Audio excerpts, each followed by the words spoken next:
We're going to read a visit from St. Nicholas. I don't really listen. Was the night before Christmas when all through the house not a creature stirring, not even a mouse. In hopes the stockings were hung by the chimney with care, and hopes that St. Nicholas soon would be there. The children were all nestled snug in their beds, while visions of sugar plums danced in their heads. And Mama in her kerchief and I in my cap had just settled our brains for a long winter's nap. When out on the lawn there arose such a clatter, I sprang from my bed to see what was the matter. Away to the window I flew like a flash, tore open the shutters and threw up the sash.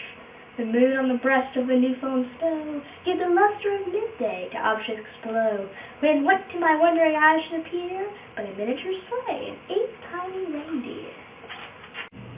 With a little old driver so lively and quick, I knew in a moment it must be St. Nick. More rapid than eagles his coursers they came, and he whistled and shouted and called them by name.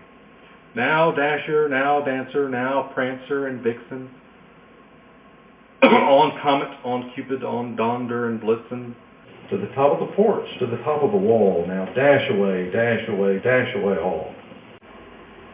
As dry leaves that before the wild hurricane fly, when they meet with an obstacle mount to the sky.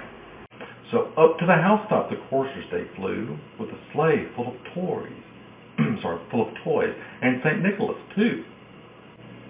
And then, in a twinkling, I heard on the roof the prancing and pawing of each little hoof. As I drew in my head and was turning around, down the chimney St. Nicholas came with a bound. He was dressed all in fur from head to his foot, and his clothes were all tarnished with ashes and soot. But little toys he had flung on his back, and he looked like a peddler just opening his pack. His eyes, how they twinkled, his dimples, how merry. His cheeks were like roses, his nose like a cherry. His droll little mouth was drawn up like a bow, and the beard of his chin was as white as the snow. Stump-foot pipe he held tight in his teeth, and the smoke encircled his head like a wreath. He had a broad face and a little round belly that shook when he laughed like a bowl full of jelly.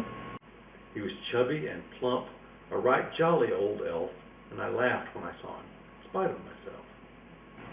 A wink of his eye and the twist of his head soon gave me to know I had nothing to dread.